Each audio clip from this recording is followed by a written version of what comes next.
Good afternoon from the 104.5 The Zone studios. I'm Lucas Panzica. The Tennessee Titans officially introduced new general manager Mike Borgonzi yesterday in a press conference at Ascension St. Thomas Sports Park. The offseason lead up to the NFL draft begins this weekend. The East-West Shrine Bowl happening at AT&T Stadium in Arlington, Texas, and then Senior Bowl in Mobile begins next week.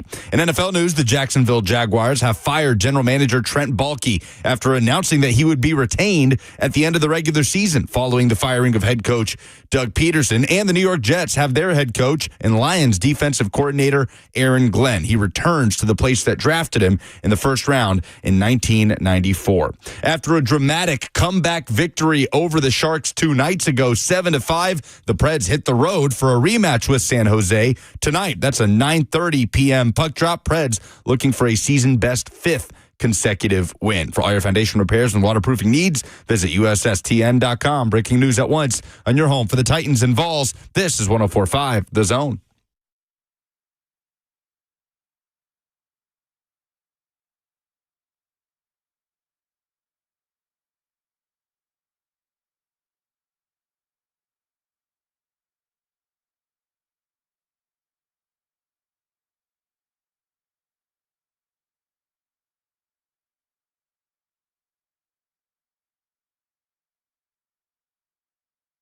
Cover 2 with Blaine Bishop and Zach Lyons here on 104.5 The Zone, powered by All Four Seasons Garage Doors. 615-737-1045. You want to get in on the conversation? What were your main takeaways from the press conferences yesterday? We want to hear from you. 615-737-1045. Main takeaways. Do you feel better about where things are headed? We want to know. 615-737-1045. You want to get in on the conversation. A lot to get to, a lot to cover. We got the interrogation interview from Chad Brinker, where basically he went into the hot box, I guess you could say, and basically had to answer all these questions from the reporters. He didn't even get to sit at the head of the table. That's how funny this is. The reporters were sitting at the head of the table. We'll talk about the press conference from Borgonzi. He's making the media rounds as well, saying some interesting things. And I guess I want to start off with this, because we were kind of talking about it a little bit yesterday, but we didn't really get to dive into it because of the unfortunate circumstances at Antioch High School. But looking at it, I feel like we got the clarity we really needed from the power structure. Now, they view it as an overblown topic before they clarified everything, but I feel that they clarified pretty well how the power structure goes, who truly does have final say, and how they are all on the same page, understanding how the power structure flows. What did you think about that? Oh, okay. Well, I mean, what made you feel so confident in the power structure? I mean, we knew that Brinker has final say-so. As I was mentioning before, it's a gradual process, and usually when you get to draft day, you actually have already come to the conclusions of who you like and don't like, and everybody has been swayed whatever way that is. Same thing with free agency. Right, free agency as well. So, I think what we really all wanted, like, sports is not built on a defined, this is the only way to do things. And so maybe there is a time that Brinker says, nah, I think we need to go. And this could be a time, by the way, whether you take the generational quarterback or let's trade. I'm sure they'll have that available to them both ways. So then where does the buck stop? And I think it stops with Brinker. Now, I think the GM, what's his last name? Borgonzi. Borgonzi. And you can say it like this if it helps. Borgonzi. Yeah. So I would say, yeah, he's from Boston, though, right? Yeah. But I would say he's pretty much doing all the work, and he's, keeping Brinker informed and everybody else, Callahan, the top three guys there that's kind of doing the football stuff, and they come to a conclusion. Sometimes they're going to disagree or agree, but that's kind of the structure of most places. Like the let's use the Chiefs where he came from. We all know Andy Reid has final say-so, but that doesn't mean throughout the process he wasn't swayed towards another pick throughout the time of understanding the player and if he's a good fit for their team. So I felt like I was never confused. It's just that everybody wanted that answered because of what had happened in the past. And that then hence leads you to why you need a defined answer. Right. And because he said that in actually his, I guess, title of everything that he does. So, and I think it kind of goes also into it that we know for sure, like we've heard. To me, it's like we've heard them say this stuff before, and it never really came out with, it never really approached it that way. But now we're seeing, okay, it's for sure, but we also got the additional information, and this is also important, that Amy Adams Strunk has her football guy, because we've kind of talked about on the show, who are the football people that she surrounds herself with? And Brinker is the football guy. So you got the business side of things in Burke Nihill. Now you have the football side of things in Chad Brinker. The power structure is now becoming more clear in focus and clear in delineation of power as well. well, I mean, it doesn't change anything. Brinker has all the power on the football side, and Burke Nihill on the other side. Right. So I think now everything's falling in line. That's all I wanted to see is the power structure, and then okay, now let those guys go to work and give them time, and naturally the fans be patient. That nobody wants patience, right? In sports. And to be honest, you can turn things around as we saw the Commanders do, but that was very rare that you get your top quarterback, and then all of a sudden a rookie quarterback comes in, plays like a veteran, and then you put all these different pieces with new coaches, new ownership, and everybody thinks they can duplicate that model. It's not that easy. If it was that easy, other teams would have done it. The Jags would have actually done it by now, right? Because, let's be honest. The Jags have, only a handful of winning seasons since you've been playing. They've been trying to do the same thing in different forms and different situations. So I look at it and I go, everybody thinks it's just so easy because a team like the Commanders comes along and makes it look easy. But they also had that rare offseason where they spent the 13th most in money in free agency, signed a bunch of guys, and they all worked.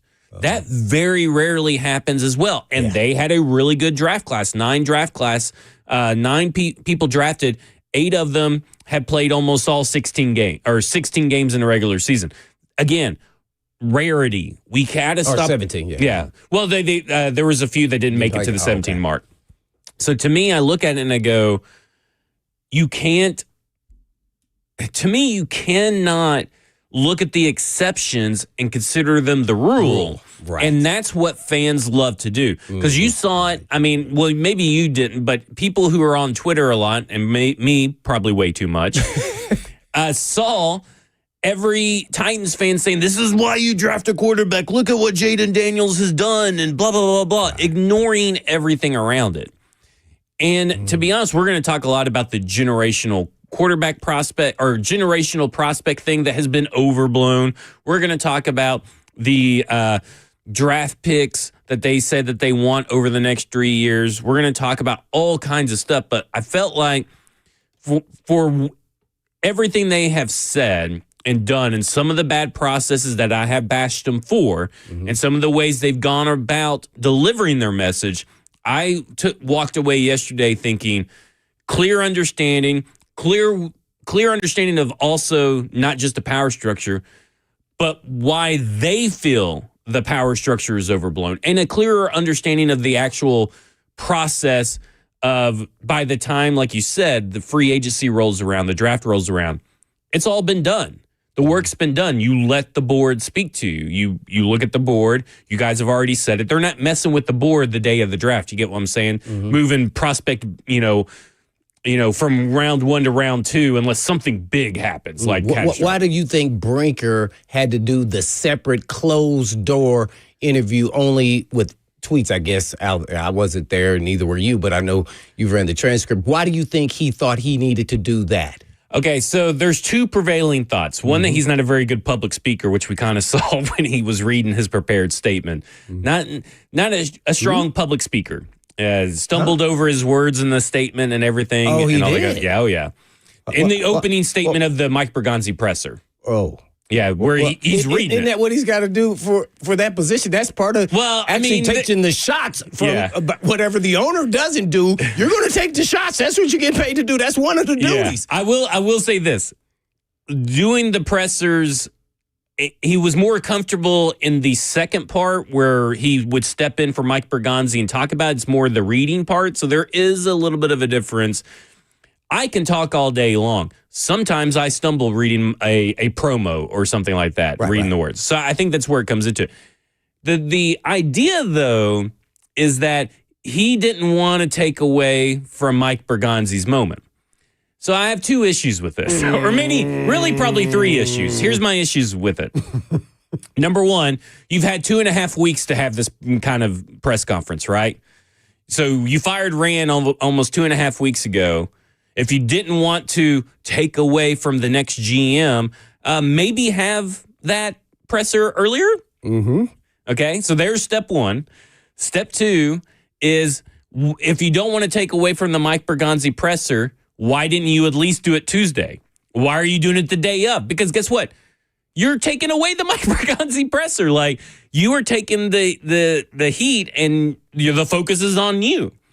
So I just don't buy that's the reason. I just buy it as another misstep by the communications of this team. He didn't want those questions being done while he sat right next to Bergonzi. Which also, if it's all about Bergonzi, why are you sitting next to him? Right. Because if he would have done it there, Bergonzi would have been looking at him like, man, what the heck am I getting myself into based off the questions that's being asked to Brinker? But it's like you've had 2.5 weeks to hold that kind of press conference. You chose to do it the day of the press conference, and you chose to also get your butt up there and sit next to him.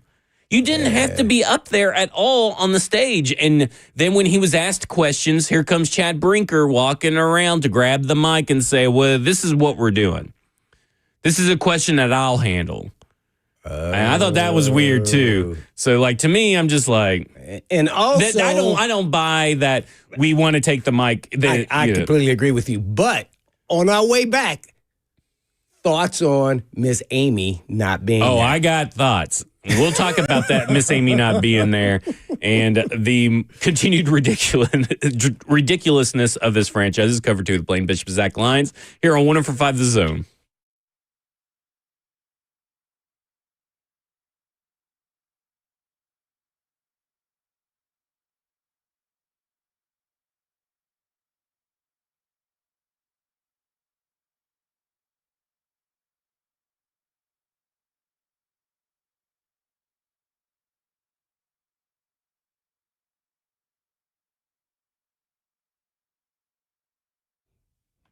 Hey, it's a new year and time to start on your wellness goals. So if you have a nagging pain or injury that's been keeping you from fully enjoying your favorite sports or activities like golf, tennis, even flag football, whatever it is now, is the time to finally take care of it. And Edge Peptide and Hormone Therapy has multiple regenerative treatment options for treating, healing, and recovering from your injuries or pain. And Edge has everything from PRP treatments to stem cell therapy.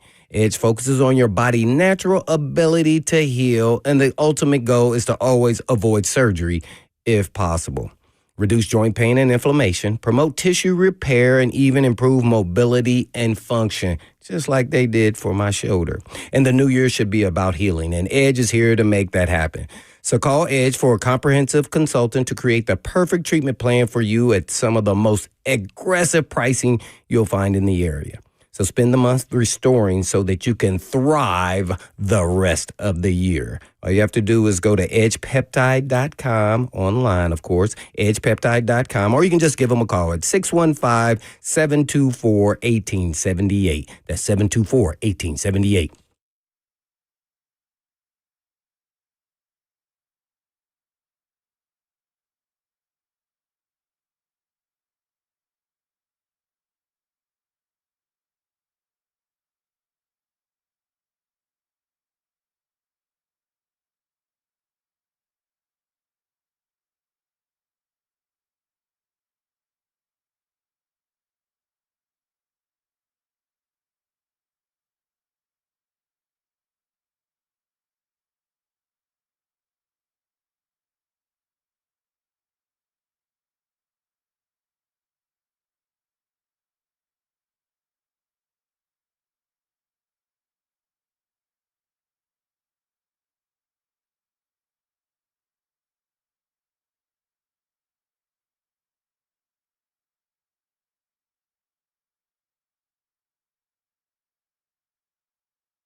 Cover 2 with Blaine Bishop and Zach Lyons here on 105 The Zone, powered by all Four Seasons Garage Door, 615-737-1045. This is titled My Favorite Mutiny.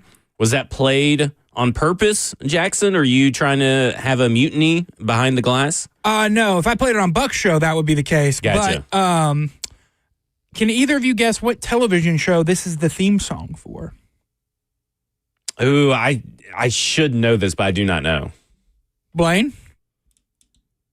No.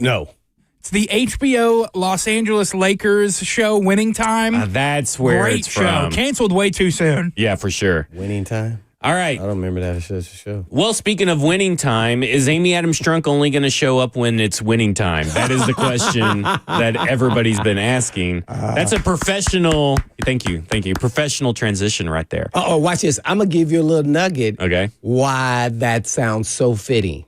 Her father, after we lost, wasn't in the locker room, but when we won, he was in the locker room. Well, I mean, I look at it and I think that, listen, I didn't expect her to answer questions. Nah. I didn't really care for a prepared statement. But after an off season of terrible looks and really a couple of years where decision making has been called into question, the process behind the decision making, you couldn't even be bothered to show up with the new GM's thing. And everybody's like, well, Brinker's now the football executive, so why does she need to be there? Because she owns the team. Like, why are we giving her this out over this? I don't understand it. I mean, how do you feel? Yeah, I completely agree with that. I'm trying to think of a time when an owner, whether it was head coach, GM, at least wasn't available. In the stands, right? Or it wasn't available. I mean, I guess in the building. Yeah. So it could have been something that was a great excuse. At the same time, I think being an owner, one part of that is I'm gonna say this: we can make fun of him all we want to, but Kraft made a decision whether you agree with it or not, and he said he made a mistake and said that he needed to move forward. The day after he fired him. Right now, let's just say this: he has a long history here of winning. Yeah. And championships, by the way. But I don't think anything's wrong with being embarrassed to say that I made a mistake. Hopefully we get it right this time. I don't know how much some people then could blame her, say, hey, look, I thought I was on the right track, made the decision. We kind of, did an adjustment here. Unfortunately, we're not winning games at the same time, and that's probably part of the reason. Other than that, I'm hoping I got it right this time. And to me, I don't know how people can then question anything else and say, well, and now I'm going to hand it over to now who will be kind of the spokesman, Brinker, why I'm not available at times. So I kind of would have left it at that. And you're still not answering questions. But in a nutshell, you answered anything that somebody wanted, whether you were, answering questions or not. Well, even if you didn't even want to get up, not being in the room is pretty odd and weird and bad and just optically – I don't understand the decision. What went through the mind and the decision-making process to not even just be in the room sitting down? I mean, Brian Callahan was in the room, suit and tie, sitting down. Why couldn't she be in the room sitting down? Like, why was she not in Nashville? I don't understand it. Because to me, that's just common sense. Again, this goes back to you don't have to have a degree in communications, journalism, PR, whatever. That's just common sense. You own the team. You at least need to be present and have your face seen at the very least. The very least. Well, now, I'm with you. I would like more. Right. You want more. But at the very least, you just got to be in the room sitting down. Yeah, I would have loved to see her introduce and kind of, do what I said there a little bit and owning up to some mistakes. At the same time, that's not, I think maybe she looks at it as embarrassing. Look, everybody makes some missteps. Even when you're the top head honcho and the CEO, to me, that breeds everything else that filters down under there that, hey, everybody's not going to be perfect. But one thing we are going to do, we're going to keep going to the grind and we're going to keep hitting at it until we hit a home run. And hopefully this will be the time. And guess what? So, hey, man, so what? I made a mistake. Guess what? I'm the boss. I'm entitled to make mistakes. Yep. It's not about being embarrassed. So I think that's on the leadership side. And I think she feels intimidated by the media to a certain extent, because to me, I would have made my opening statement. I'm like, I'm not taking any questions. And I would have admitted that, hey, guess what? We made a mistake. We decided to go in a different direction, basically saying whether you like it or not, we're going this way. And now we'll see if this works. And to me, that's all I expected, to be honest. And to me, and again, she's the owner. She doesn't have to do anything. Right. But it's about what looks best. Like, make decisions that put you in a good light at the very least. And again, maybe she never thought she could be in a good light in this situation. Maybe not, but we expected kind of that, okay, she'll be there, but she'll give a prepared statement. Mm-hmm. We didn't expect questions and answers, and she's always given a prepared statement. Mm-hmm. And a part of your role as an owner of an NFL franchise is to be at least seen and visible to the people that you're asking to pay $30,000, per seat or whatever crazy amount of money it is. And she did not show up, and I just find that's just a bad decision. Right. I'm going to ask you this question. So do you think there's anybody with the organization who had the gumption to say, this is a bad look, but I get and understand why you don't want to do it, but we probably should have you present? Yeah. Even whether she decided that or not, do you think somebody said that to her? Now, we already know that probably wasn't Brinker. He just got this. I mean, so so it means he's only Burke Nihill or someone else that's in her circle, maybe some board members or something that says, hey, look, we need to be present. As bad as it may sound, we need to show that you're in charge regardless if you made a mistake or not. Do you think that happened? I don't know. I can't sit here and I'm not trying to sit on the fence or anything, but I can't hear from based on their action. Probably not. Mm-hmm. But I don't know. Maybe they have been trying to get her to do stuff, and then she's just refusing to do it. I don't know. But at the very least, you can't convince her to, or she can't even convince herself just to sit there. I get it. Because everybody kind of talked about, believe someone was asked about it. Chad Brinker was asked about it in here.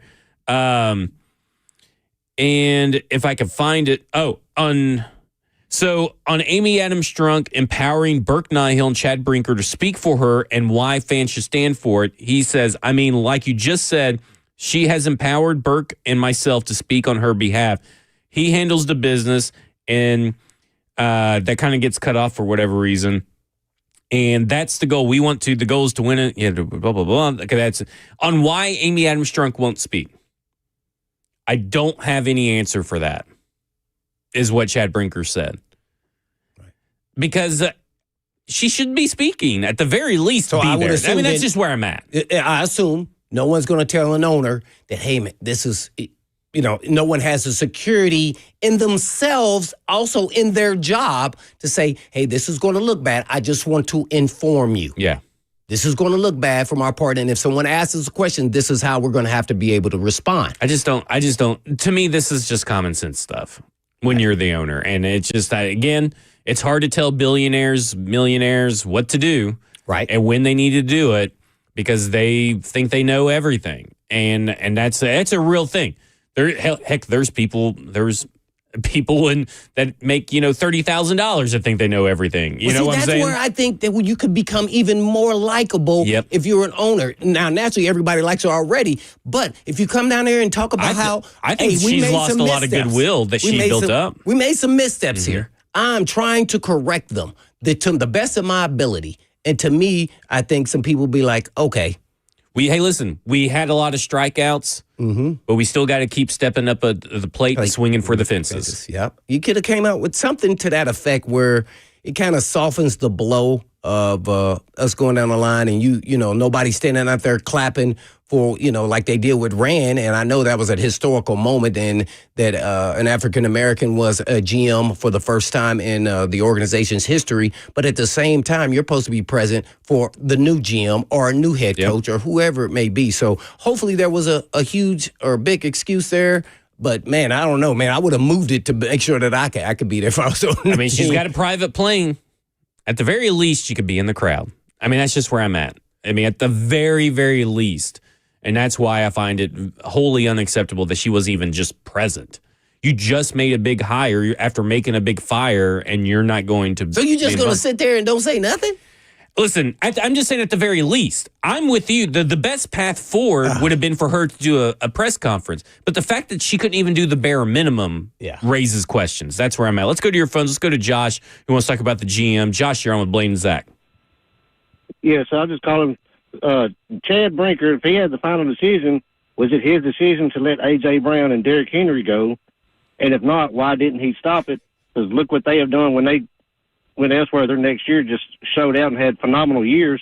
And does his contract or whatever they have, does that need to be overlooked and maybe let somebody else control the reins if we're losing all our star players or going out and showing out? And I'll hang up and listen. All right, thanks, Josh. Well, Chad wasn't even here when A.J. Brown got traded, so that has nothing to do. And Derrick I Henry, blame Chad Brinker for A.J. Brown. We're now removing John Robinson's name from the whole situation. We're just going to blame Chad Brinker for that. The Derrick Henry situation, again, he didn't want to be here. Why do people not understand that? He didn't want to really be here. He wanted to go to a Super Bowl contender. Look, Well, he's won more playoff games with the Titans and the Ravens. First and foremost, Tannehill and Derrick Henry contracts were up. Yes. So free agents. They were free agents, so they didn't get rid of them or they didn't trade them. What was the telltale sign was when great players like that, or your starting franchise quarterback, are not restructured or redone throughout the season or before that final season, that was the tell that they were going to let those guys walk. That's how the NFL works. You don't let elite players leave. Now, at the same time, you're also trying to, put your finger on when a 30-year running back starts hitting the downward cycle. Now, Derrick Henry was a freak of nature. I think everybody understands that and see him now. And he wouldn't have done what he did with the Ravens, with that quarterback and with that offensive line. So it was better off for him to walk and see him have success. Unfortunately, as fans, we can't understand it, but I get it. That he was going to be better off somewhere else and not putting your money into a running back like that, because guess what? This offense was going to be different too. Yes. It wasn't going to accentuate. And he could still fit the offense, right? I mean, let me say, he can't fit the offensive line, but. Well, he could fit the run game, obviously, but in the passing game, they wanted their running back. He didn't fit the passing game at the Ravens either. Right. Well, what passes was he running? Yeah.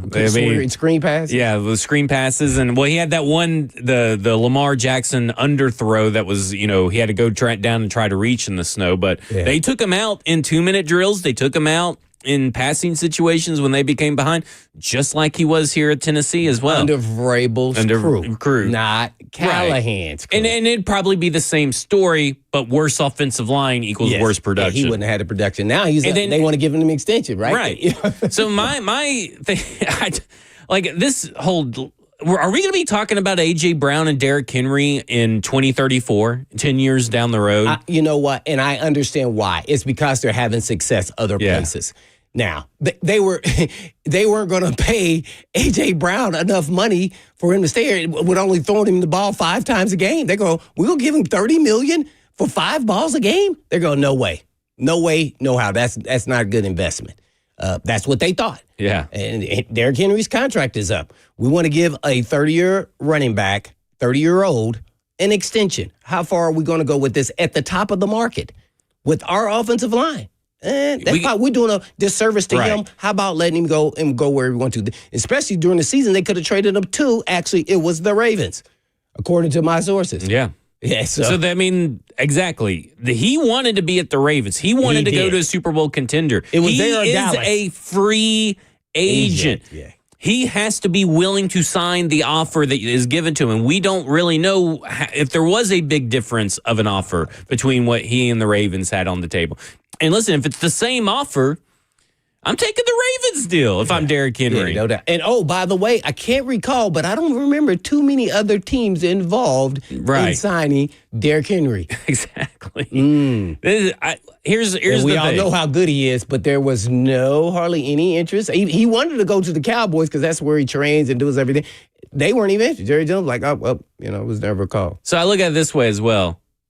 Guys, nobody involved in the main guy involved in the A.J. Brown trade is gone. Let's quit hanging that over the head of the crew that is here right now. What you're not doing is the Snead trade was Brinker and Bergonzi. It was Brinker and Bergonzi, and it will be that is one question I would like to hear answered. Maybe I can get to the bottom of it. Maybe I'll run into him at the Senior Bowl. Who knows? And I can ask Bergonzi, hey, what went down with that Snead trade? Let's go to Calvin in Houston who wants to talk Tennessee Titans. Calvin, you're on with Blaine and Zach. Hey, guys. Love y'all, man. Y'all do a great job, man. Thanks. Appreciate y'all. How y'all doing? Doing good. Appreciate you, Good, Calvin. good. Already. Well, Hitman, you already know you, my man. You my top five. You my top five Oiler Titan of all time, my man. Well, where in the top 5 though? Oh, again. Well, thanks. I'm glad you got the check I sent you, man. I mean, I did Venmo you, man. Look here. He's fifth. I'm sorry. He's fifth. But I don't care if I'm five. That's great. Hey, what are you top talking five. about? There you go. That's good. Hey, look, I got a question. This is pointed towards Zach, but I also wanted to go and throw a shout out about yesterday about the Antioch thing. I cried. I had tears watching it and everything, and my prayers are out to those people because I used to work in Antioch, so I know how it goes over there. Okay, so prayers to you guys and everything over there. Second thing I wanted to say was, Zach, I got a question. Okay. You're doing a good job over there, big dog. Oh, thank you. I got to give you the props, and I appreciate your opinions and your insight. What I wanted to ask you was about that Borgonzi thing and what he was talking about on that quarterback thing with from the neck up thing and everything he was talking about. I don't see a generational quarterback, bro, in this draft. So Yeah. you got the number 1 pick overall. That's not going to come again. I'm just going to let you know right there. That's not going to come again. So you have to capitalize off of that right now and get you some picks, bro. If you want to rebuild this thing, you have to trade back, I think, get that bridge quarterback like I told y'all before. And one more thing. Everybody is sold out on Will Levis and everything like that. I'm not there yet, bro. I think the guy's got the tools, and it was a first-year system, first-year head coach, offensive line was garbage, and like the guy was punch drunk the whole time, just like Tannehill was. Remember that? And like Zach. Okay, let me stop right there. Zach, Okay. do me a favor. Look up this for me. How many times did Will Levis have 5 seconds or longer to throw the football this year? Oh God, I don't know if I can actually. I can tell you how often he's had 2.5 seconds and higher, but not. I can't do 5 seconds. There's no way for me to find that, unfortunately. Oh, really? Yeah. Well, no. I was just curious because the successful quarterbacks that you see usually throughout these years, they've always had 4 to 5 seconds to throw the ball. Not every snap, but like most of the snaps is what I'm saying. Like, like the guy didn't have any time to throw the ball. So I think it's hard to criticize that man, first year system, garbage offensive line, to judge him right now. He's only second year. So I think that they need to just let him learn behind a bridge. That's my opinion. Tell me what you think. Thanks, guys. There you go. If you're going to keep Will Levis, you have to bring in competition. They've talked about that. I do agree that there is no. I'm not sure how I feel about Travis Hunter, but other than Travis Hunter, who may be borderline, I don't think there is a generational player in this draft. Now, he didn't say generational quarterback, so I've heard that a few times mentioned, not just by him, but also a couple other shows as well. He never said generational quarterback. He said generational player. Mm-hmm. And then he talked about what he's looking for in the quarterback, which, as he said, neck up. That's where Will Levis's issues is the neck up. So, to me, I kind of look at it like that in the sense of the way the guy that they described of what they're looking for a quarterback is not the guy that they have currently on quarterback on the roster. Mm-hmm. It's not Will Levis, because they talk about being able to handle the chaos inside the pocket, the muddy pocket, being able to extend plays and all this stuff, make quick decisions. That's not Will Levis currently. And that would require a really big leap from Will Levis to be that guy in year 3. Yeah, well, I think there was a lot of chaos, and some of it on him, and then some of it on his O-line. Okay, so can I give you a stat? So I looked up a stat. Okay, so Will Levis had the most percentage of plays go for 2.5 seconds or more, because the PFF delineates at 2.5 seconds. He had the 6th most. 60.2% of his plays lasted 2.5 seconds or more. Now, that is behind Sam Darnold, Lamar Jackson, Justin Herbert, Bo Nix, and Jalen Hurts. So it's the 6 top quarterbacks right there. 5 of them made it to the playoffs. So And what's even crazier in that is that not only did he have that much time, he threw 7 interceptions when he had that much time. And that's what the NFL analytics delineates between as a win or a loss for a offensive lineman. Pass rush win rate by ESPN and pass block win rate is how long that 2.5 seconds. And that's what PFF has, is 2.5 seconds. And so if you are into PFF grades, so I said out of 26 quarterbacks, he had the 6th longest time in the pocket, 2.5 seconds or more. He had the lowest PFF grade out of all those quarterbacks. So not only did he get the benefit of 6, he didn't use any of it. Him and Russell Wilson ranked near the bottom. Yeah.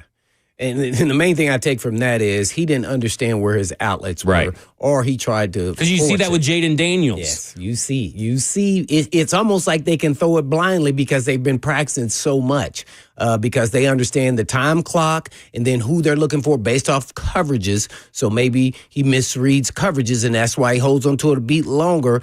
And then all of a sudden we get sacked or forced play that you go, why did he do that? Instead of the ones that were just kind of earned interceptions, which is going to happen. People are going to make plays. So I think that's where the coach, starts saying, the head coach Callahan, who's calling the plays, like, I'm trying to maneuver and call plays to help him, but there hasn't been any help here. He continues to make certain mistakes. After we fix one thing, we're going back and making a mistake on another thing. And I think that's what really happened with the special team until they finally fixed it. Right. So that was going on all over the place on the team, and that's just an example because the quarterback is the most watched position and the most important position. So I think that then hence leads to he probably won't be here. And I'm going to say this, he may go through preseason and he may start some games regardless of whoever's at quarterback, young or old, and just to kind of continue to increase his trade value if they can't do it this offseason. Well, when we come back, he also had another question about maybe trading back or something like that. The caller did, talking about options. Well, I think there were a little bit of hints of what they want and what they want to do in the press conference yesterday. Doesn't necessarily mean they're going to actively try to do it, but I think they're open for business like they should be. So we'll talk about that when we come back. This is Cover 2 with Blaine Bishop and Zach Lyons here on 105 The Zone.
Cover 2 with Blaine Bishop and Zach Lyons here on 105 The Zone, powered by all Four Seasons Garage Doors, 615-737-1045.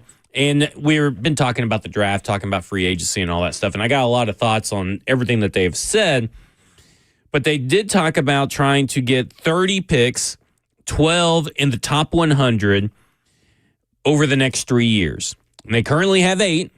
With only, I'll have to go back and check, but I believe only 2 in the top 100 this year. Now, that does not mean they're looking to get 12 in 1 year, but they are obviously going to be open. They're basically broadcasting to everybody, hey, we're open for business. Okay? So, but this is what... Open for business means trade from the first pick. Yeah, trade from the first pick. We're open. Come correct, pretty much, which is like every year. Right? So we're going to go this is from the introductory presser with Mike Bergonzi on how difficult it will be to reach Brinker's goal of 12 top 100 picks over the next 3 years. It's certainly, it's possible, to do that. Like I said, we just have to have discipline in the draft as we're going through the process. Draft picks are our biggest form of currency.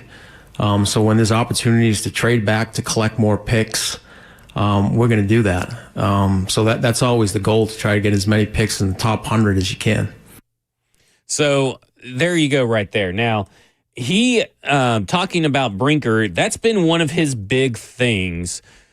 One of the things that you can point to from his days at the OTP, any presser, he's been on Ramon, Kayla, and Will. In August, he's been on that show, or Ramon and Others, if you're Pat McAfee. That's what Pat McAfee called the show today, Ramon and Others. But Ramon, Kayla, and Will, they basically said that, again, they want the picks. They want as many top 100 things as possible.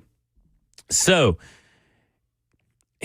this is what Chad Brinker said at his roundtable discussion. Says, I would love to have 30 picks over the next 3 years. I would love to have them, right? And 12 of those picks come from the top 100. That would be ideal. That's how you flip your roster. That's how you get youth on your roster. And then let's be selective in free agency and try to find some of the right veterans to balance this roster out. So the question then becomes, well, how do you execute that plan? Well, you got 2 vets that you could possibly trade, and there's another vet that I think that's a little bit expendable if necessary, but then it kind of goes against the draft, develop, and retain. But Jeffrey Simmons comes to mind, Harold Landry comes to mind, and I'm going to throw a sneaky one out there, and Roger McCreary comes to mind, because you got Jarvis Brownlee Jr. that you guys drafted, and Roger McCreary's on I believe the last year of his contract. That's a guy that's a well-known, kind of production kind of guy that you could probably get some value of. Again, those trades got to work out, but there's also trading back from the first. There's also trading back in the second, because you got the number 3 overall pick in the second round too. It's not just that. You can trade back, pick up a third rounder if in necessary situations. So that's how I kind of look at this whole top 100 pick thing.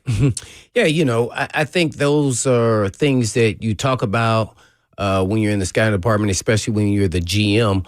I would say for you, Zach, I don't know if you can do that real quickly, is to find out how many teams have actually done that. 30 picks or 12 picks in the top 100. And I could 30 probably picks figure that out. The next 3 years have 30 picks. I'm sure someone has done that, but it's not a lot. Now, the goal is always, when you're trying to build from the foundation, is to get a lot of picks and build through the draft.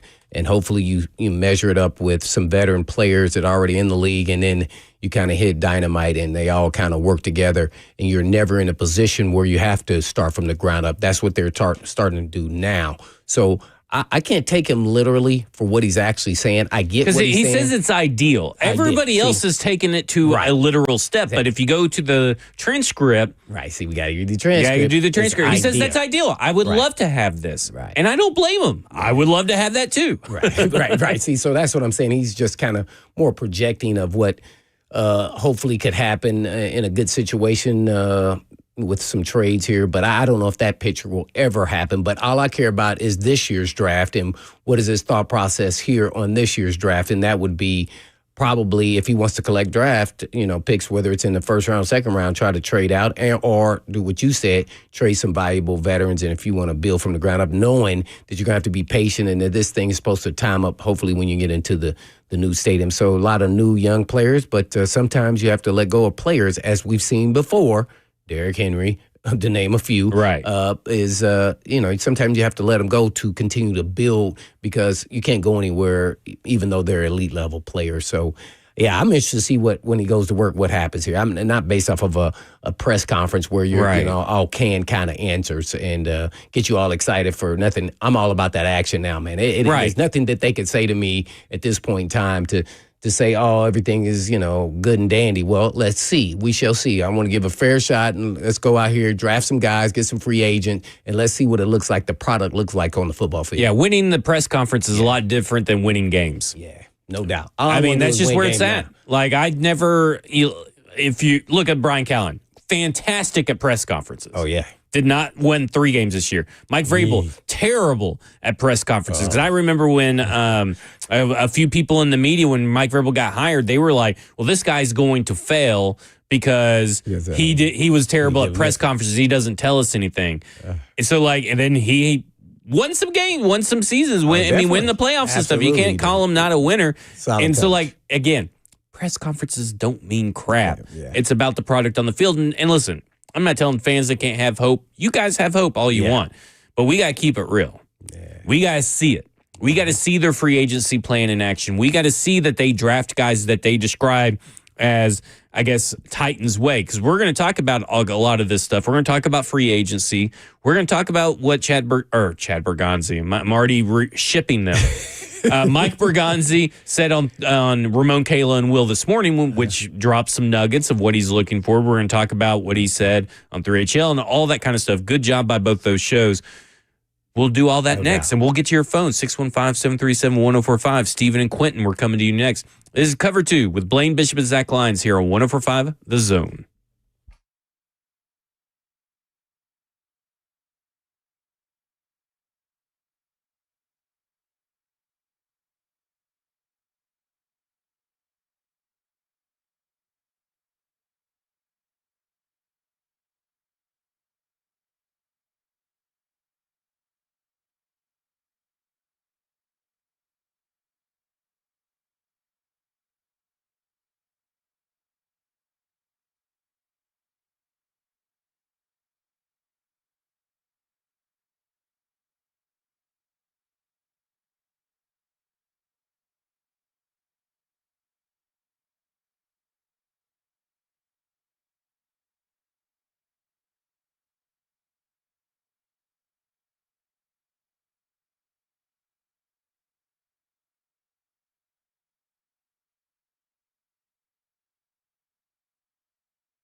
Cover 2 with Blaine Bishop and Zach Lyons here on 104.5 The Zone, powered by all Four Seasons Garage Doors, 615-737-1045. You want to get on the conversation. We were talking about that he wants 12 top 100 picks. Ideally, he would love to have is the correct Borgonzi, but this is technically Brinker, but like, Brink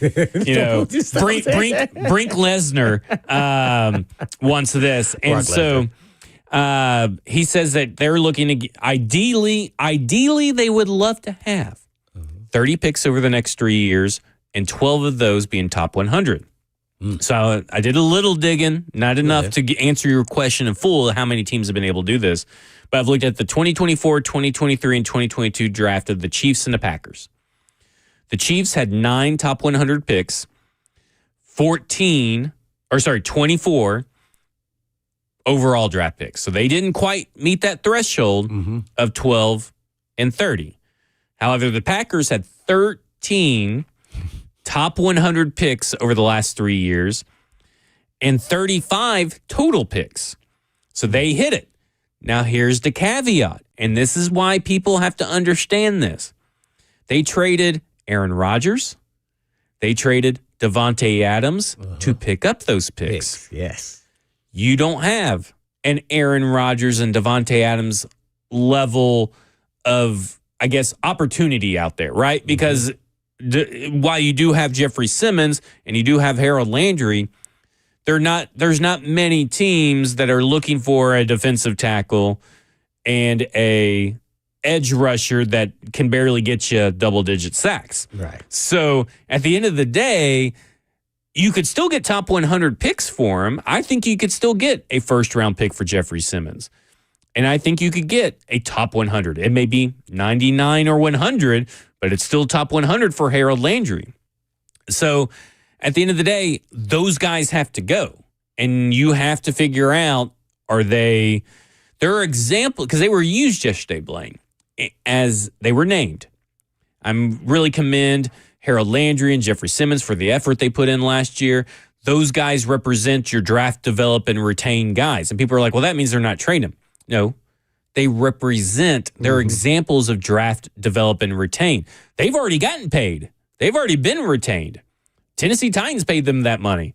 Doesn't mean that they're not on the trading block if a good offer comes around. We know that people were sniffing around Jeffrey Simmons at the trade deadline. Now his contract may be looking a little bit better to these teams, so you may be able to trade it. But you get these picks and you get these younger guys because at the end of the day, neither of these guys, I'll at least say this about Harold Landry, did not impact a game this year.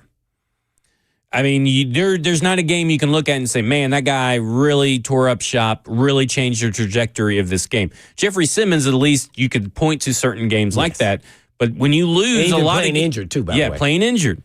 So at the end of the day, those guys are not safe. No. Man. Well, Harold Landry to me is a really good quality starter. Nothing special, who gives you effort. And, in a good season, he's going to average around 8. He's supposed to be 8 or 9 sacks. He's supposed to be the number 2. And then when you bring that stud in on the other side, then that makes it a little bit easier for him, as well as Big Jeff on the pass rushing side. So, yeah, that's what happens is you become the collateral that then brings the best value as far as picks once you get to a point where the team isn't very good and have a lot of holes. So, yeah, they could be, and maybe even a couple other guys that we're not even naming just because they're veterans in this league and they're solid players. Right.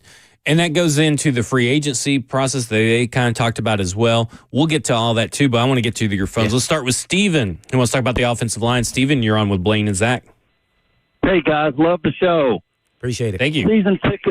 Season ticket holder here for many years, and I've got a couple things here that, you're talking about Jaden Daniels and you're talking about Will Levis, and one's a stud and one's a dud. I would like to just say one thing about the Commanders. Their offensive linemen, the 5 that started, 1 second rounder, 2 third rounders, 1 late 4th rounder, and 1 7th rounder.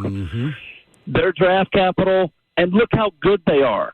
They are so much better than the Titans, even though we have 2 first rounders. We spent all that money on Cushenberry, who, I know he got hurt. Dylan Radins is a second rounder. You had Panda as a first rounder who didn't even play. look how much draft capital you've given up on your offensive line versus the Commanders, and Jaden Daniels is good. The difference between, Will Levis and, Daniels, they have the same amount of time, and, Daniels is so much better. If you really watch it, when they blitz Daniels, because they really can't get to him because his offensive line is that good, when they blitz him, he just reacts quickly. Instead of losing 7, he picks up 4 with somebody in the flat. Whereas if they blitz Will Levis, he's running for his life. Now, I'm not saying, oh, my gosh, Will Levis is just as good or whatever. But I just wanted to make sure, if you look at Trey Smith at the Kansas City Chiefs, who's ranked, at least, it depends on who you're looking at. He's a 6th-round pick out of Tennessee. He wanted to be here. You had 6 chances to get him. Everybody was screaming at the TV to take him in 3rd, 4th, 5th rounds. He goes, now everybody's acting like Borgonzi might bring him over here, and he might be one of the most expensive guards in Tennessee history. But, it's just that just shows you, though, the offensive line, how much time. And we had Bill Callahan, right? I'm supposedly the best offensive line coach in the country. It's amazing as a season ticket holder to watch these games, knowing at 3rd and 7 that he's going to be running for his life. Whereas Daniels, yes, 3 or 4 times a game, he might make a scramble or 2 that's astonishing. But for the most part, he has plenty of time in the pocket when when he really needs it. You know what I mean? Yep, I agree. Whereas Levis, yes, he moves around. He goes to the wrong side of the pocket that seems to be breaking down. But for the most part, the Commanders have an average offensive line right now that went in the 4th round. Look at the only one that's getting paid is Cosme. No one even knows who he is, but he got an extension that was pretty nice. Everybody else is like fighting for their lives. But for some reason, that offensive line is cohesive, and they have look how much room they have under the cap. And that's how these teams get great for 4 or 5 years. They have plenty of room under the cap, and the Commanders are about to take over. But anyway, that's all I wanted to say. I just kind of wanted to get that in because everybody's knocking Levis, and they're saying, well, Jaden Daniels has got the same amount of time. It's not even, if you watch the games, it's not even close. Yeah, thank you, Stephen, for that. I will say this versus the Blitz from January 18th. He was 12 of 16, 191 yards and a touchdown, and he completed over 7% of the passes over what was expected for him to complete. This is Jaden Daniels in the playoffs. 7%. So, yeah, 7% over what he was expected. So it's completion percentage over expected. So if he, for example, if he was expected to make 60% of his passes, he actually made it 67%. So versus the Blitz, there you go. But I wanted you to comment, though, on the actual, because this surprised me even when we played them this year, how I knew none of their offensive linemen, and I go, well, dang, their offensive line has done a pretty good job. I'm not going to say they were great, but a lot of unknown guys, and to his point, were drafted, and then they ran right through us in the running game, let alone we talking about protection. So I'm wondering, do we continue to take a high pick, or do we take a more middle-of-the-round offensive tackle and right tackle? I'm using right tackle as the example here. It could be a guard. It doesn't matter to me. Somewhere you better get a right tackle, and then coach him up. And is O-line coach Callahan as good as advertised? I think what you have to figure out is get some more top 100 picks, because it's hard when you don't have a 3rd rounder to find a 3rd round tackle, because there's a lot of tackles that aren't worth the 1st round pick that could turn into something.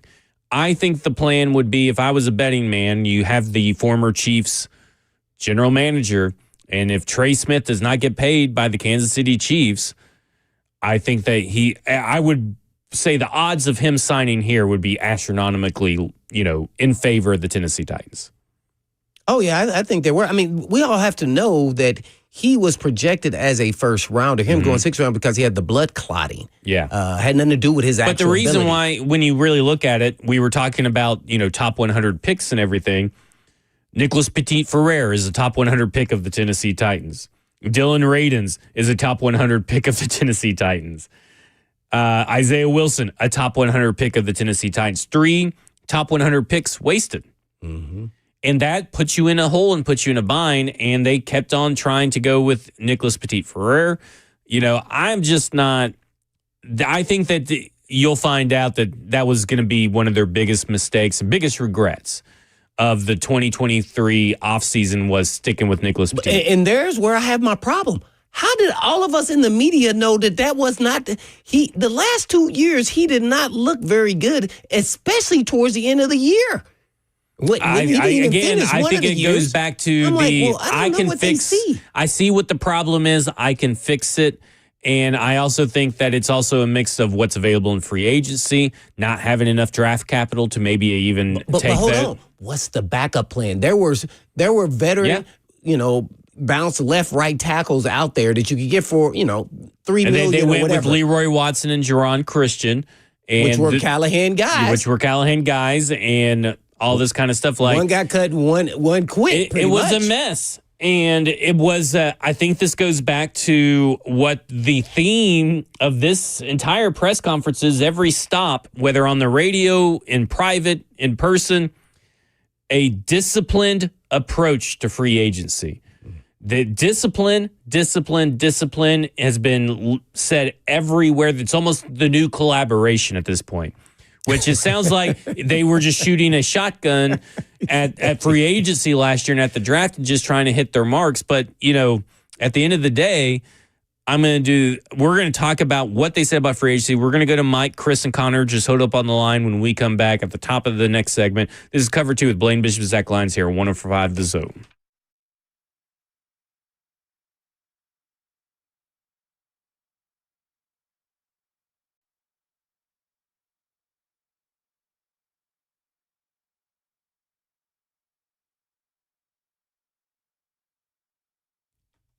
Hey, folks, I've been talking about Tennessee Orthopedic Alliance for years because they're the leading experts in sports medicine and performance and the team physician for the NFL, college, and high school athletics across Tennessee.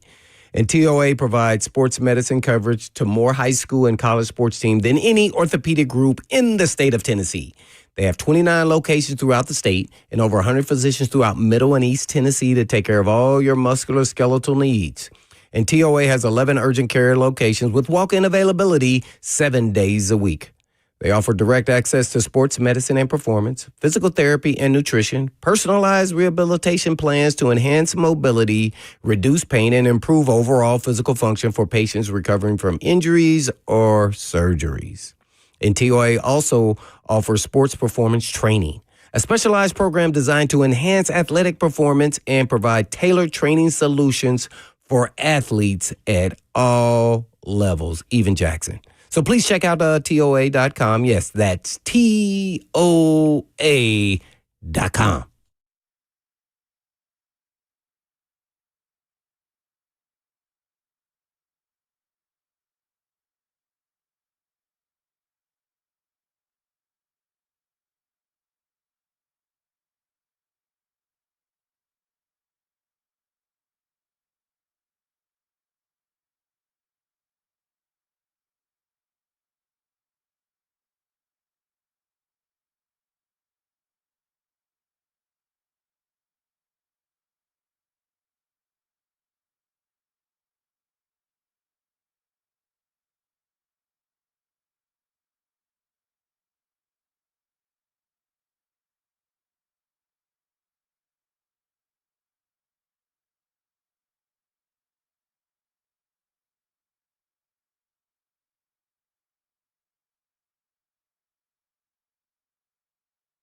Cover 2 with Blaine Bishop and Zach Lyons here on 105 The Zone, powered by All Four Seasons Garage Doors, 615-737-1045. If you want to get in on the conversation.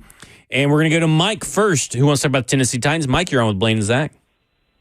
Hey, thanks for taking my call, guys. I told the guy, I said, I ain't got a dog in this hunt. I'm a Minnesota Vikings fan, but I listen to you guys driving home every day, and you guys, Tennessee's starting to sound a lot like the old Detroit Lions. Let's get a bunch of draft picks, draft a bunch of good guys, play them for a year, get rid of them, get more draft picks.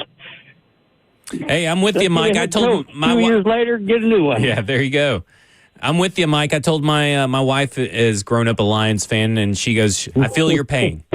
I feel your pain whenever I complain about it. So I appreciate it, Mike. We'll go to Chris, who wants to talk about the new GM. Chris, you're on with Blaine and Zach. Hey guys, appreciate enjoy the show. Appreciate you taking the call. Real quick question, because I'm curious what you guys think the messaging should be right now to all the other NFL teams out there. I mean, what would the new GM, what would the new GM and the franchise in general, what should they be saying? And before you answer, I know we're quick. I'll just tell you what I think. I think we need everyone in the league to think we are madly in love with Shedeur Sanders and the kid out of Miami. Yeah, Cam Ward. And Cam Ward, thank you. And if we're like saying, hey, we want 12 of the top 100 players, we want this many draft picks over 3 years, that's just idiotic. That's showing our hand. I mean, I want to give the guy a chance, but to me, right out of the gate, I'm already concerned that we're going to be back in the same position we have been in, it seems like, in the last 3 or 4 years. So just to clarify on your question, what is it, are you asking about what? No, I'm just saying the messaging from the Titans. Yeah. We need other NFL teams to think that we're going to take the number one pick. So Gotcha. Otherwise, Get we the totally lose all of our leverage in negotiating. Gotcha. Right. Okay, well, cool. they did say if you find a Thanks, Chris. generational player, You're right. player. They didn't say quarterback. They said player. Then you always take that player. So they said both. It just one stood out a little bit more than the other because that would never been heard of or said by someone working for the Titans. I'll say this. I think stuff that is said out in media doesn't really relate to what goes on behind NFL circles. Mm-hmm. So in my mind, you're looking, if you're the Browns, the Raiders, or the Giants who are wanting a draft pick, you're not really worried about what they say, the Tennessee Titans. You're more worried, am I going to get jumped for a quarterback? Are the Browns going to trade up? Are the Giants going to trade up? Or the Raiders? If you're those guys and you're thinking about them trading up, you're not necessarily going to sit there and wait and risk some random team jumping up in front of you if you fell in love with these quarterbacks.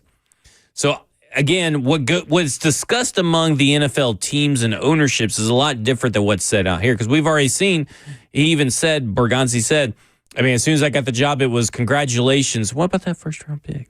Mm-hmm. You know, with that first overall pick. So I look at it and I go, at the end of the day, what they say about and I get it because that's what we hear. So we assume that, NFL teams here and they're going to change it.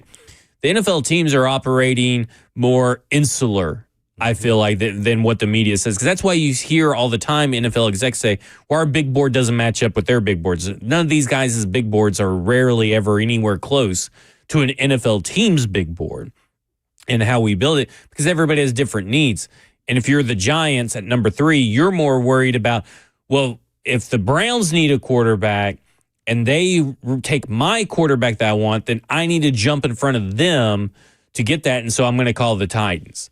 Like, that's how it actually works. I don't think the messaging is really that big of a deal. And I think the way that Adam Schefter has taken the generational prospect thing is like, well, that says to me the Tennessee Titans are, trading or whatever. Or if I'm the Patriots, they're going to take a guy that I want, Abdul Carter or Travis Hunter.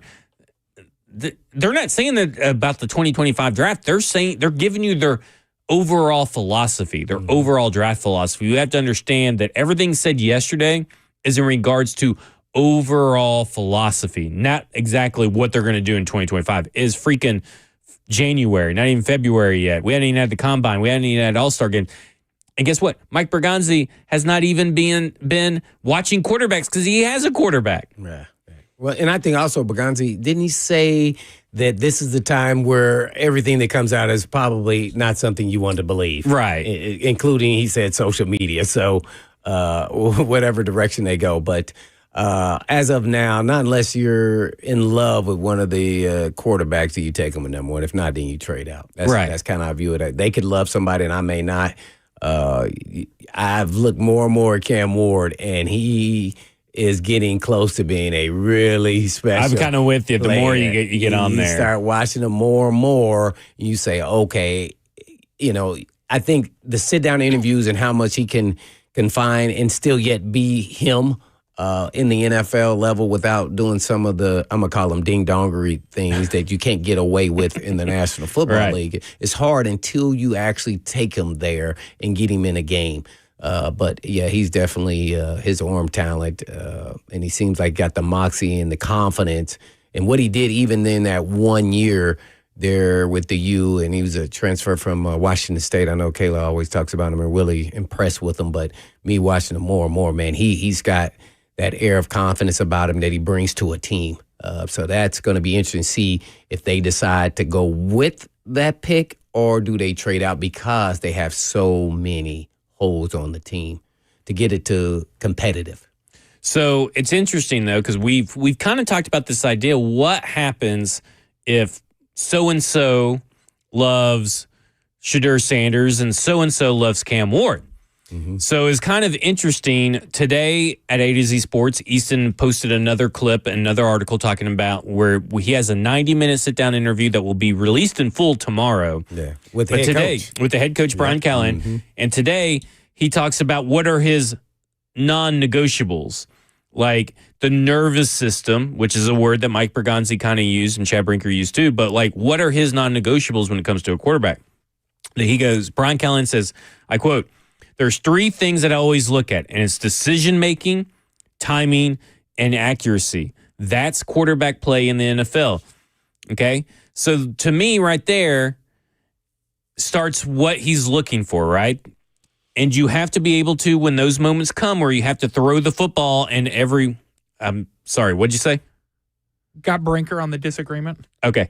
And you have to be able to, when those moments come where you have to throw the football and everyone in the stadium knows you have to throw the football, can you do it? Can you make those throws in those big moments? And that's what separates, I think, all the quarterbacks in the league, the great ones, from the guys that are just good. And that's what you look for. How does their nervous system under pressure, and can they make good decisions? Can they throw on time? And most importantly, are they accurate? And I think you see that in quarterbacks that are still playing in the playoffs, but that's how I look at the position. I think those are the most important things you look for when you're looking at it. That, to me, describes a lot of Shedeur Sanders. Now, what's interesting is that Mike Bergonzi yesterday was talking about what options he's keeping open for the quarterback position and what attributes he's looking for in a quarterback. And I feel like it really describes Cam Ward. So here's what Mike Bergonzi said in his intro presser yesterday. We're keeping an open mind on this, but the quarterback is the most important position, arguably, in sports. So you have to solidify the quarterback position. So we're going to turn over every rock, whether that's free agency draft or, we have quarterbacks on the roster here. We're going to give him every opportunity to play and to compete. But we're going to attack this thing. We're going to be relentless attacking this until we find the answer. What are the attributes you value most in the quarterback? Well, you have to have the physical arm talent, obviously, to make every throw in the league. Accuracy, decision-making are big parts of it. The way you process coverages. The game's changed a little bit too, so having mobility, not just a pocket passer. And of course, the leadership part is a big part. They are the face of the franchise. They're your leader. They're the ones that are going to stand in front of the team every day, and they're going to follow them. And that's what they do. They follow, Patrick Mahomes. They follow Joe Burrow. That's what they do. That they set the tone. They're the most important, arguably the most important position in all of sports. So there you go. He also said this morning on Ramon, Kayla, and Will that, arm talent, obviously, mobility and ability to extend plays is what matters in the NFL nowadays. That sounds like Cam Ward. So So we got now they have some overlap, right? I mean, the obvious stuff, accuracy and all this stuff. But it sounds like to me, Chad Brinker, Mike Bergonzi kind of are looking for a more Cam Ward prototype. Brian Callahan kind of prefers a more Shedeur Sanders prototype. Now, that's interesting because it's what we've kind of talked about is like what happens in these situations. And do you draft a guy for the coach or do you draft a guy for what's best for your overall team philosophy? And that's going to be the unique thing. It will be very interesting to see if they draft a quarterback at all, which guy they choose. So what do you take away from all that? Well, first and foremost, I think they're going to draft with their overall team, and that means it's going to be the best player, which means it'll be Cam Ward. Now, what does actually mobility mean? To me here, you're acting as though Shedeur Sanders has no mobility. I've gone on record saying that I think he's sneaky or athletic. Does. But, I mean, you're saying both of them are mobile enough, not somewhere outstanding than more than the other. There's no Lamar Jackson type player. So I would say he has enough mobility because if Shedeur Sanders has the mobility and feel for the pocket like Joe Burrow does, then I would say then he's mobile. I want enough mobility to keep the chains moving, not necessarily running, because the more you run, the more the chance you get knocked out. That's true. See, so I like mobility, but to a certain level to keep the chains moving. I don't want a guy, as I said before, I like Joe Burrow over Lamar Jackson because Lamar Jackson's special, by the way. There's not too many like him. And he hasn't gotten injured, at least for an extended period of time, and he's got knocked out. So I like my guys who beat you with their arm. At some point, you're going to have to beat them. You beat teams with your arm. With what's the neck up, too. Which is the neck up. And I've always said accuracy and timing were really big on mine. And accuracy more important than anything because I go, how many times are you going to throw a deep ball? Even if you're not accurate or not, how many times? But it's the intermediate throws that you make billions of times. And I want quick thinker. Those are my non-negotiables. He must be a quick thinker under duress. And that's what I've always said, that he's supposed to be the quarterback's supposed to be the smartest and the quickest thinker on the field. And if he can't be, then that's not the guy you want. There you go. All the traits go out the window. If he can't be accurate and a quick thinker and naturally smart and all those like I other said, things. Listen, there's options at the Senior Bowl. There's options at East-West Shrine Bowl. We're going to find out all of this stuff because Mike Bergonzi is just now diving into the quarterback situation. Well, see, if I was in the scouting department, the rubber's going to meet the road for me. If I'm just a scout, I'm sitting there going, man, Cam Ward's probably the best quarterback in this draft. It's probably hands down. But could we trade out of the pick and still risk it? Risk it for the biscuit. And get a pass rusher and maybe the second-tier quarterback that fits our scheme even better. So I get the elite player. I don't know if that's pass rusher or hunter or whoever we want to. And you get your quarterback. Let's just say it's a because everybody expects, right? Or whoever, maybe in the second round. And maybe you take him later with the first round pick. Maybe if you pick up another first round pick, you just take them later. That way you didn't feel like you stretched to reach them and going too high. So there are benefits, and they meet all the criteria, just maybe not as an elite quarterback, but much more functional in your offense. Well, also look at it this way, and we'll get to Mike and Tommy here in just a second, is that, okay, we all assume quarterback typically goes 1 and 2, but we've seen it where some quarterbacks still go in the second round, till the second round, the first quarterback off the board. We've seen that, hey, maybe it's just one guy that everybody's feeling comfortable with in the first round. And then maybe Shedeur Sanders drops to the second. Right. Like there are those possibilities. You're right. Now, can you bank on those possibilities? I don't know. You know what we've already heard coming out of the Pittsburgh Steelers? And this reminds me of the Kenny Pickett draft when they fell in love with Malik Willis. They're in love with Jalen Milroe. No. So, come on. I mean, you know what I'm saying? I saw that. I kept scrolling. I mean, that's the stuff you hear. That's why I say, let's wait for we'll keep you updated of all rumors, but let's not dive deep believing every rumor. Remember when Mel Kiper said that 6 quarterbacks were going to go in the first round and only like 1 went? I think it was that draft. And nobody really knows until the final 2 weeks. Let's go to Mike, who wants to talk about Travis Hunter. Mike, you're on with Blaine and Zach. Yeah, hey, guys, appreciate it. No, I just we got the number 1 draft choice. If you're going to pick up the best player in the draft, the generational player, as Blaine would put it, and I just say the best athlete, I still can't help but think that Travis Hunter's your pick.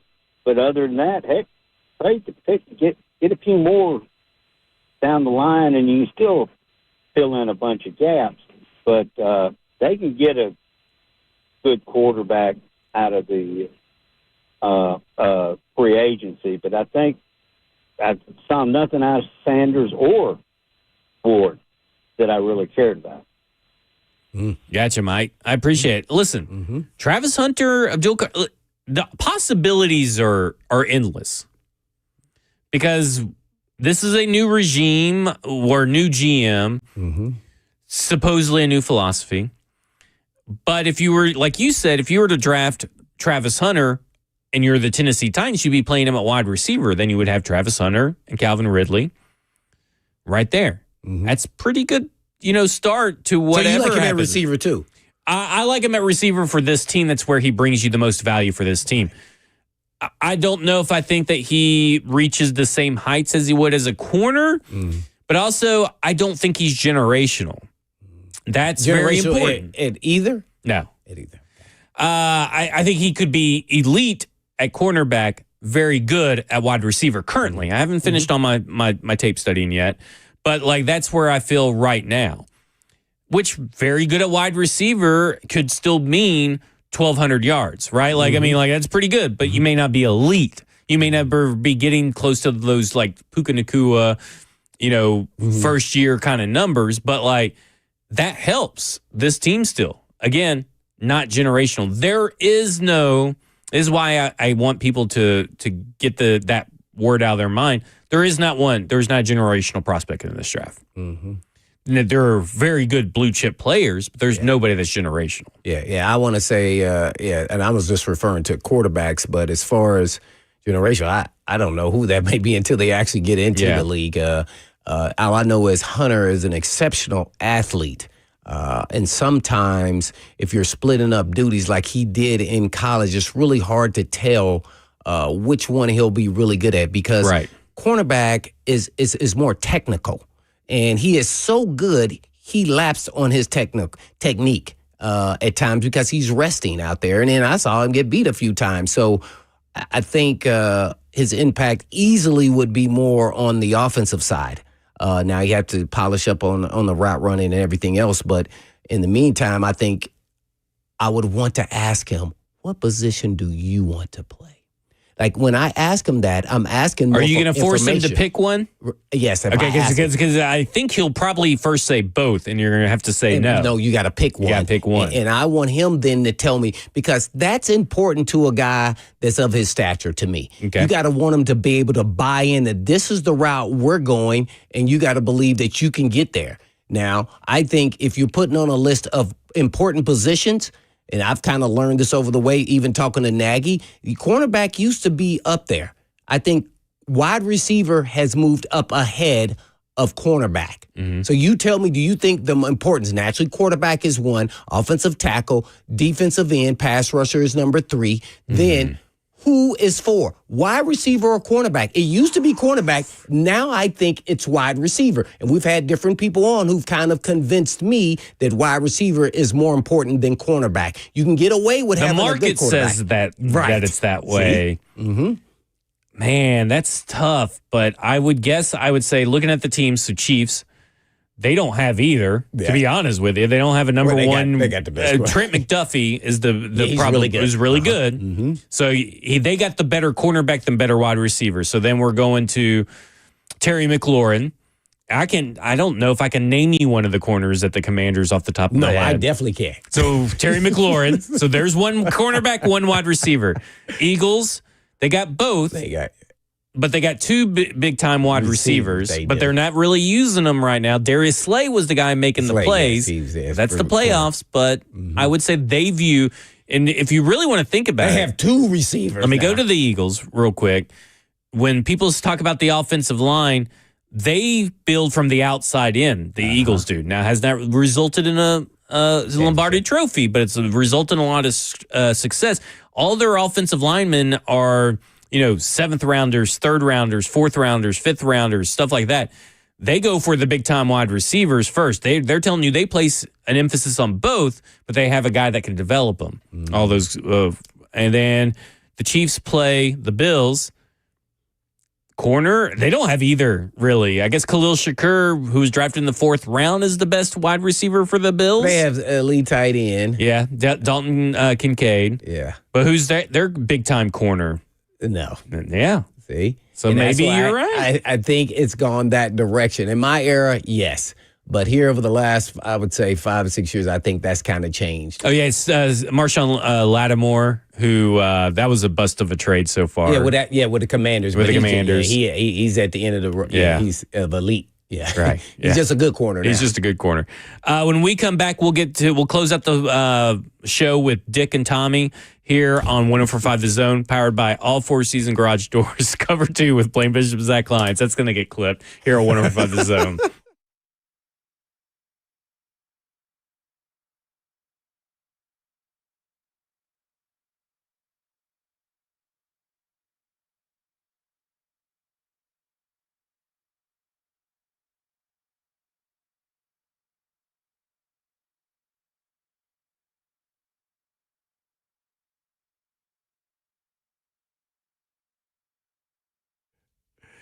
There's a lot of diagnoses out there, and there's a pill for everything. But not all diagnoses are accurate, and not all pills are good for you. Hey, it's Blaine Bishop, and when you get a diagnosis for European auto repair, get a second opinion before you make a major decision. Eurofix is the home for second opinions. So before you spend hundreds or even thousands of dollars on European vehicle repair from a diagnosis, go to Eurofix. It could not only save your vehicle's life, but could actually save you from a lot of stress that can ruin your weekend. And life's too short to get stressed out and angry. So be happy and go to Eurofix. And in Eurofix, you get a free 15-minute no-rent inspection with an estimate at every visit and not high-pressure sales tactics. You also get a 3-year nationwide warranty and a free loaner car with every repair appointment. In Eurofix, you never pay dealer pricing. Family-owned for 26 years. Located all over the state of Tennessee, starting in Franklin, Hundred Oaks, Murfreesboro, Belmead, and now Mount Juliet. And all you have to do is just give them a call at 844-EUROFIX. That's right, 844-EUROFIX, or you can just visit them online at myEurofix.com. That's myEurofix.com. But always a blazer.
Cover 2 with Blaine Bishop and Zach Lyons here on 104.5 The Zone, powered by All Four Seasons Garage Doors, 615-737-1045. We're going to go to Tommy first. He wants to talk about the Tennessee Titans. Tommy, you're on with Blaine and Zach. Thanks. As a Titans fan, we want our organization to look at other successful organizations to try to get this turned around. I know we're looking at the Chiefs, but I think we also need to look at the L.A. Rams. We don't have the quarterback, but look at what all L.A. lost when they got the quarterback from Detroit, and look at their third and fourth round draft picks, and they've remained a playoff contender since then, and I think we need to look at their success. And I also am kind of shocked that after watching the Ohio State quarterback, how in the world is he a third or fourth rounder? To me, that's just hard for me to believe. And one last thing, the Alabama fans that are disappointed that Jalen Milroe isn't coming back and Ty Simpson's going to have the job, they're going to find out that Ty Simpson's the real deal. Him and his little brother, their dad has been an offensive coach for over 20-something years. Since they were 8 years old, they've been reading defenses, working out with the UT Martin football team for winter workouts. And the younger one that's a true freshman threw for over 3,000 yards this year, 52 touchdowns, and 0 interceptions as a true freshman. So, and what high school is that? Martin Westview. The dad made Ty stay at Alabama, which I think was a mistake because he could have started anywhere else the last 2 years. And I'm a Tennessee fan, and I hate it.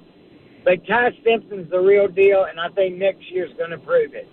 All right, thanks, Tommy. I will say this: I don't. If there's any Alabama fans that are out there disappointed Jalen Milroe's coming back, they need to get their eyes checked. I'm ecstatic. Jalen Milroe entered the draft. I was scared to death he was going to come back to Alabama. You weren't all in on Jalen Milroe before the season started. He showed me enough. And before the season started, I thought that. Listen, I'll be honest. Cold take me. I said, like, man, with Kalen DeBoer, he may have like that Jaden Daniels kind of out of nowhere kind of year. Yeah. And he did not have that whatsoever. Yeah. The thing about Will Howard, that I think that probably concerns me the most is that he had a really good supporting cast around him. Mm-hmm. When you get drafted to a team that doesn't have that, what are you going to be on the field? So that's stuff that will get answered throughout the process and everything. I'm like I said, I'm how curious. I'm a little curious on Will Howard. Did we know that about C.J. Stroud? Didn't he have some weapons? He had some weapons. I had my same reservations, and then he lost some weapons this year and kind of took a step back. Just want to throw that. And the offensive line kind of sucks too. So that's what I was getting at is that, you can't really tell how good, but I could tell you one thing about Will Howard. Man, he has definitely grown on me. And it's only because we get to watch him week in and week out now, especially in this playoffs. He's kind of risen amongst all the other players in critical situations. But, man, he's definitely more mobile than I expected. He already had a strong arm. And he was K State for, 3 years or so before transferring, or was he a grad transfer? It's a grad. But no, he did he played well Kansas there. State, I think, 3 years. Yeah. So, and they backed this guy, so obviously he must have some talent. How good? I'm not sure what his program, but I think he's elevated his stock. He may be a guy, as we were mentioning, that rises to that second tier, maybe in the second round. All of a sudden, who was a middle round projection. Now, all of a sudden, say he's at the top of this second tier. If it's just two quarterbacks that go in the first round, then he's our third guy, or is it McCord or whoever else from Syracuse, and the list goes on. So, I like what I saw. I don't know if he's a first-round talent. Well, he will be at the Senior Bowl. So, when you're looking at Will Howard, Jackson Dart, and you're trying to get those questions answered, this is a good time to get those questions answered. Side by side. Yep. Yeah. Let's go to Dick, who wants to talk about the number one. Dick, you're on with Blaine and Zach. Good afternoon. Thanks for having me. Appreciate it, Dick. I firmly believe we need to trade down out of that first pick and get as many as we can. We've got way too many holes to fill. There's no backups. Like we said at the beginning of the season, the starters are great, but as soon as we start losing our starters, things are going to fall apart quick. And that's exactly what happened. So we got to build a roster like they're trying to do.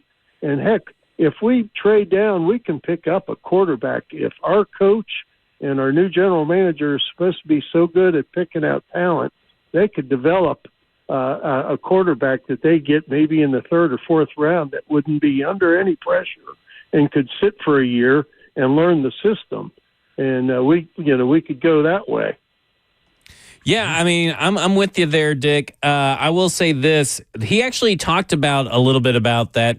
Man, we're have to end the show, but tomorrow we're going to talk about some more of his philosophies, because I thought what he said about the philosophy on drafting a quarterback to sit or start was really good, and he leans sit.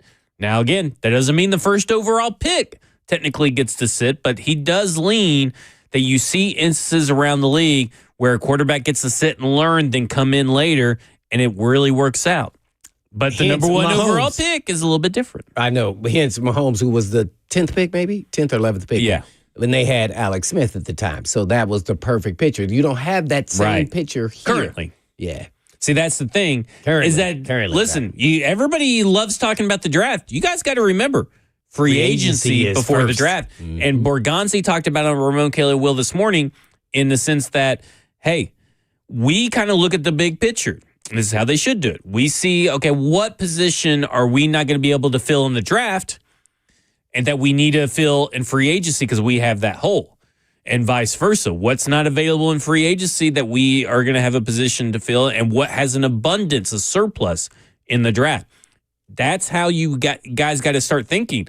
It's the big teams think about the draft and free agency hand in hand. Now, draft is more emphasis and more important to the longevity of your team, but you can't address every position in the draft, and you can't address every position in free agency. They have to supplement each other, and that's what they've talked about. No doubt. Do we know the strength of the draft yet? What position? Not this particular draft, really. To be honest with you, I would actually kind of say tight end is a sneaky strength of this draft. Yeah, we got to go. Yeah.